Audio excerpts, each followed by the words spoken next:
Rizal, the Grandmaster of Philippine Revolution.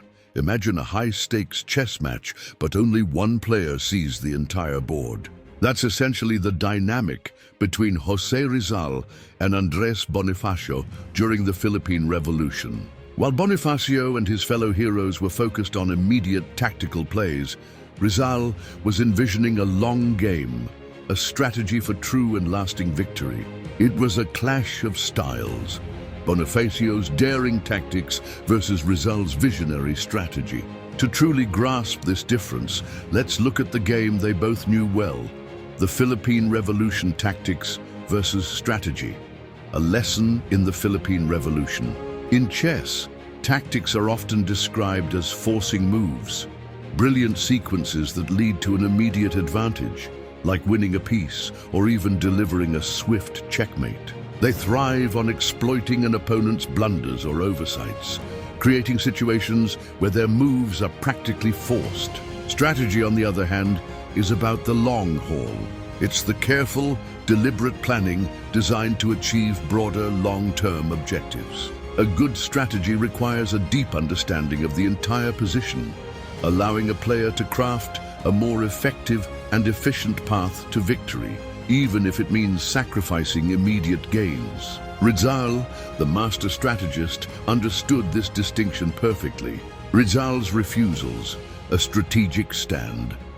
It's precisely because Rizal was a strategist, not merely a tactician, that he famously declined repeated attempts by the Katipuneros to rescue him from imprisonment. History recounts two significant instances.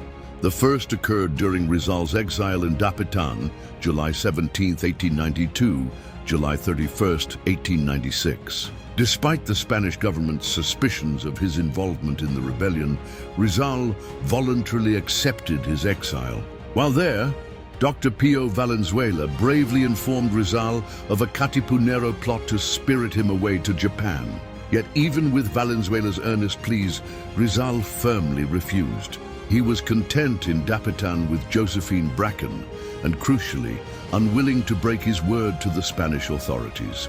A strategic move to maintain a certain moral high ground and avoid giving Spain further justification for harsher measures. The second attempt unfolded in August 1896 during a brief stopover in Manila. Bonifacio and Emilio Jacinto, upon learning Rizal's ship would dock, hatched a daring plan worthy of a movie script.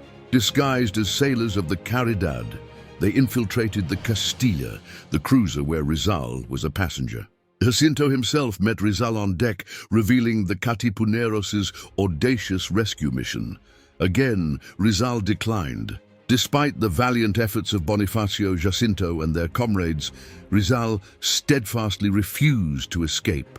Unwilling to risk the wrath of the Spanish authorities, and more importantly, to compromise his long-term vision for the revolution. Why did Rizal say no?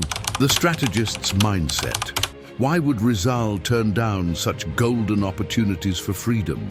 He wasn't being stubborn, he had a different game plan. Rizal believed the Katipuneros' rescue attempts were short-sighted and, given their limited resources, wouldn't truly aid the revolution. He saw an armed uprising against Spain, then one of the world's strongest military powers, as futile without a well-conceived strategy. The Katipuneros, in his eyes, were ill-equipped for a successful armed conflict.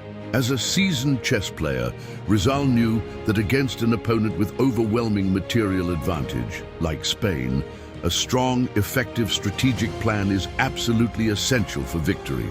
He recognized that Bonifacio, while courageous and driven by tactical instincts, lacked a sound strategy. Tactics without strategy, Rizal believed, would only lead to unnecessary bloodshed and ultimate defeat for the Filipinos. While tactics and strategy should ideally work hand in hand, Rizal's calm, calculating mind understood the bigger picture. Without a clear strategy, the Katipunen's daring tactical moves would, in his estimation, only result in a devastating loss. Rizal's grand strategy. So what was Rizal's strategy? He understood Spain's military might was globally recognized. Though Spain was slowly losing its grip on its American colonies, Its imperial power in the 19th century rarely showed signs of weakness before the Spanish-American War of 1898. Rizal, with his vast knowledge of Spain's formidable military strength, knew an armed revolution planned by the Katipuneros was premature and likely doomed to fail. The chess player beyond the hero. It's fascinating to remember that José Rizal, a man of so many talents, ophthalmologist, poet, sculptor, scientist, novelist, and philosopher, was also an avid chess player.